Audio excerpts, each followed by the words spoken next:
establish the drill and more discussions and meetings in the military cooperation.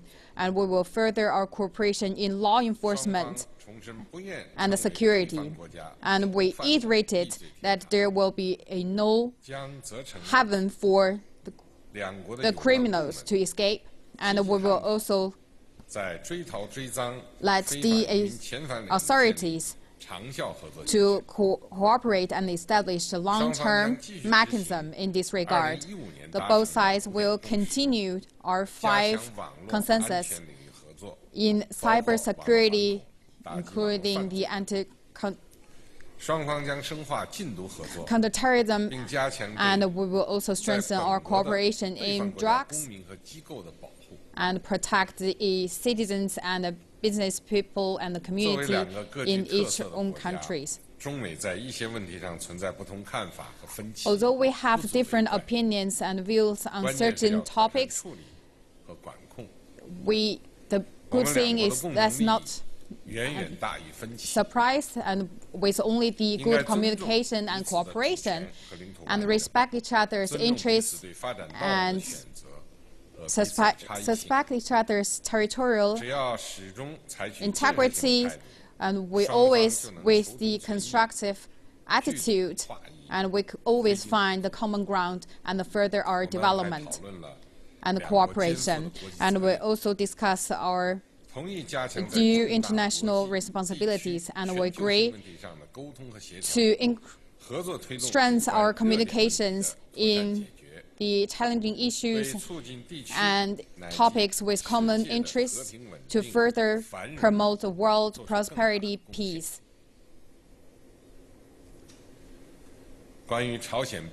Regarding the questions with DPRK nuclear issues, we committed to denuclearization and stay with non-proliferation. Both sides will strictly implement the sanctions of the UN Security Council, and will find the solutions through peaceful communication, consultation, and find the way for long-term stability in Korean Peninsula. And we'll keep our cooperation and communication in this regard.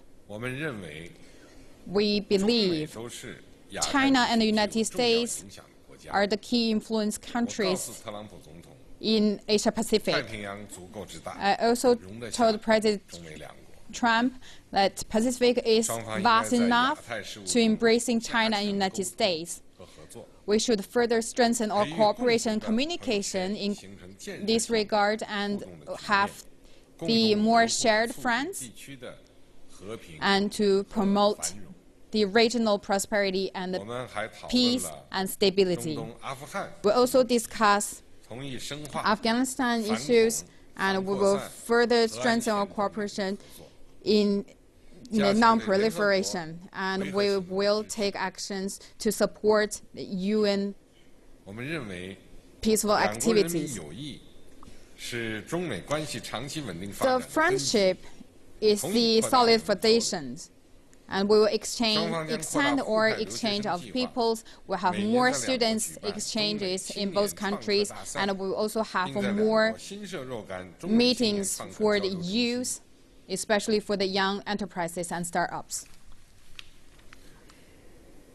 Ladies and gentlemen, dear friends,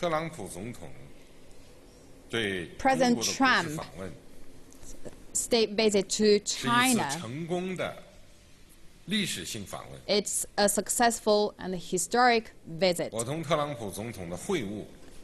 meeting between me and President Trump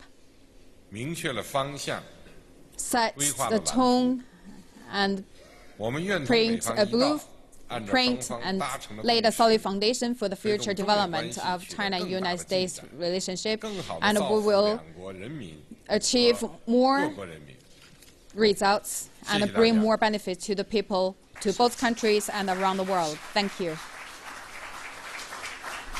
谢谢习近平主席。现在请特朗普总统致辞。Mr. President, you have the floor. Thank you. President Xi, I want to thank you for that incredible welcoming ceremony earlier this morning. It was truly memorable and impressive and something I will never forget.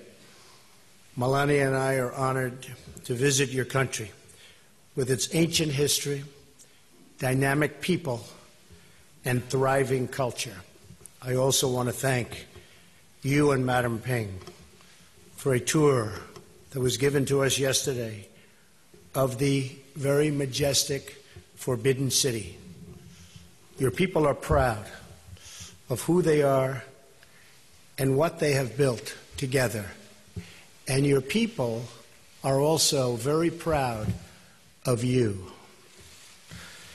I want to congratulate you on the recent and very successful 19th Party Congress. Perhaps now more than ever, we have an opportunity to strengthen the relationship between our two countries and improve the lives of our citizens as long as we stand together with others, if necessary, against those who threaten our civilization. That threat will never happen. It doesn't even have a chance. As I said in my address yesterday in Seoul, the entire civilized world must unite to confront the North Korean menace. And the entire world is watching us right now. Today, President Xi, we discussed our mutual commitment to the complete denuclearization of North Korea. We agreed not to replicate failed approaches of the past, and there were many. We agreed on the need to fully implement all UN Security Council resolutions on North Korea and to increase economic pressure until North Korea abandons its reckless and dangerous path. All responsible nations must join together to stop arming and financing and even trading with the murderous North Korean regime. Together we have in our power to finally liberate this region and the world from this very serious nuclear menace.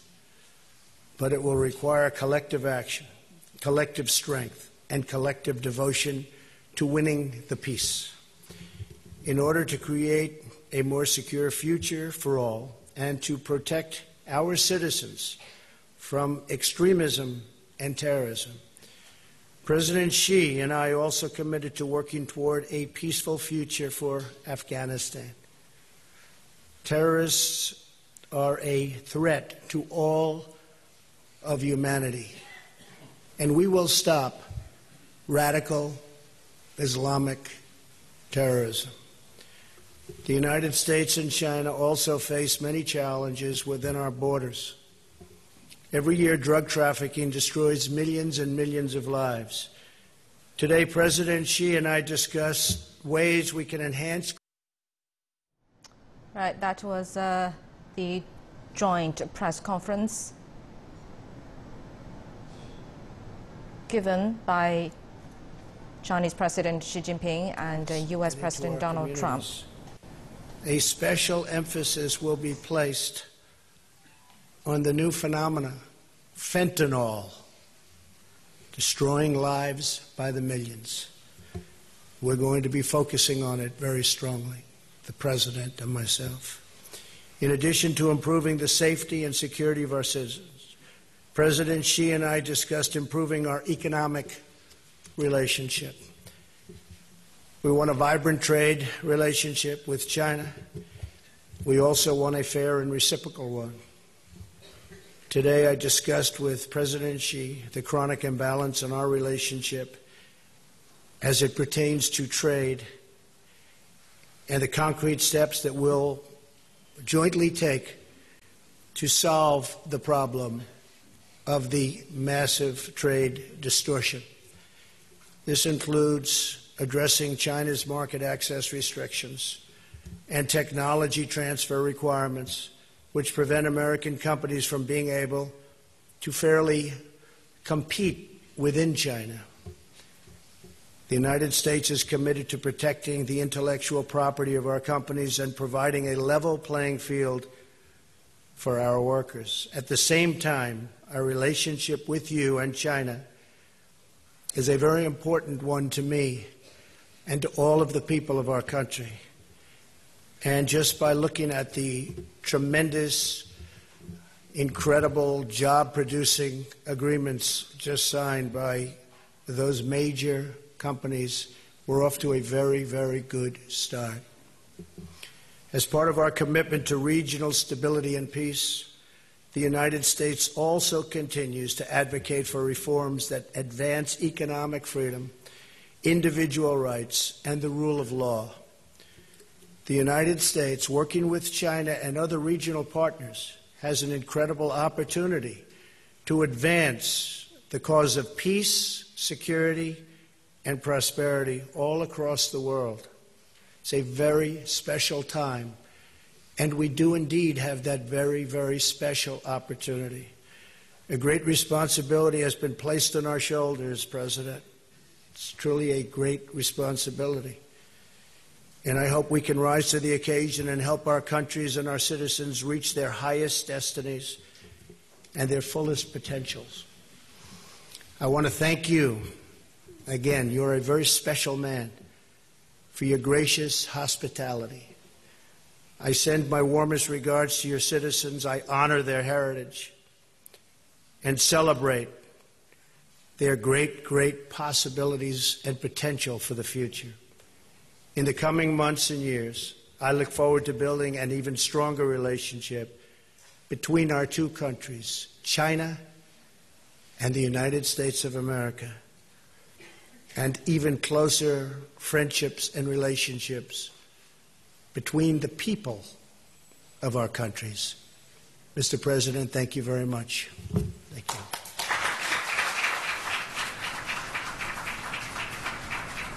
谢谢特朗普总统。中美元首共建记者到此结束，谢谢两位元首，谢谢大家。The joint statement press conference. Right, that was the joint press conference given by Chinese President Xi Jinping and visiting U.S. President Donald Trump. Xi Jinping said at the presser that China continues its opening up policy and cooperation on anti-crimes, cybersecurity, and fighting narcotics will continue with the United States. And he also said that the two leaders agreed to strengthen cooperation and promoting global prosperity and also to cooperate on global security issues such as DPRK and Afghanistan. The two countries will continue to cooperate on those issues and try to find a peaceful solution to the DPRK. And in the end, he hailed the visit as a historical success. Meanwhile, Donald Trump echoed what Xi said about about their meeting and also expressed the U.S. stance on the DPRK, which is to ask the DPRK to abandon the nuclear weapon development with no other choice. Both agreed to deepen the economic and the reciprocal one, solve the trade problems jointly in the future, and he also promised stronger relations with China. And now let's get back to our studio guests to talk more about what they said at the joint press conference. First of all, Rick, what's your impression on what they said about the meeting? Do you think the meeting is fruitful? Yes, we use the Chinese word that I heard there, "chonggong," success. I think they both achieved what they wanted in this meeting, both in terms of personal relationship and praising each other. This is the first time I've heard an American president praise the Communist Party Congress, for example, and President Xi Jinping for what Donald Trump has brought to this relationship of trust moving forward. I think that the issues of trade actually were quite interesting because they honestly talked about disagreements between the two countries, and yet they did it in a positive